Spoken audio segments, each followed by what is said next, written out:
శ్రీకాళహస్తి పుణ్యక్షేత్రంలో గురు దక్షిణామూర్తికి విశేషంగా అభిషేకాలు నిర్వహించారు. స్వామివారిని స్వర్ణాభరణాలు, చక్కని పూలమాలలతో అలంకరించారు. అఖండ దీపారాధన చేశారు. కుంభహారతి, నక్షత్రహారతి సమర్పించారు. భక్తులు పెద్ద సంఖ్యలో పాల్గొని వీక్షించారు. స్వామివారి దర్శన భాగ్యాన్ని పొందారు.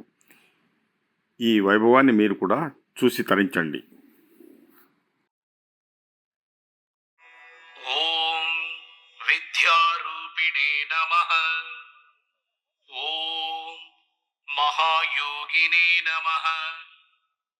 ఓం శుద్ధజ్ఞానినే నమః. ఓం పినాకతృదే నమః.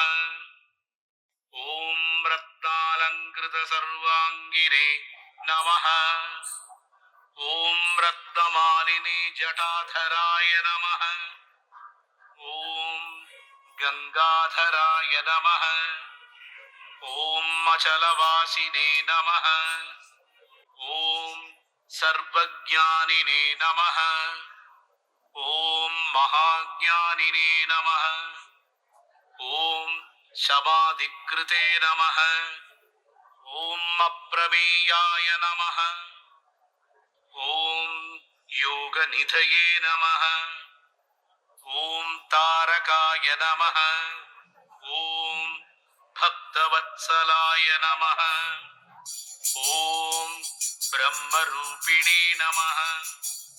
ఓం జగద్వ్యాపినే నమః.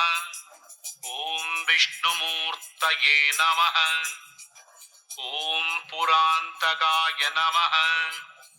ఓం వృషభవాహనాయ నమః. ఓం చర్మవాసాయ నమః. ఓం పీతాంబర విభూషణాయ నమః.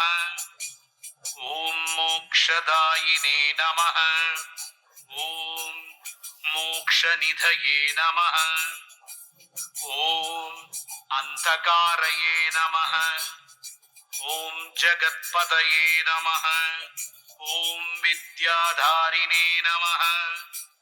ఓం శుక్లధనవే నమః. ఓం విద్యాదాయినే నమః. ఓం గణాధిపాయ నమః.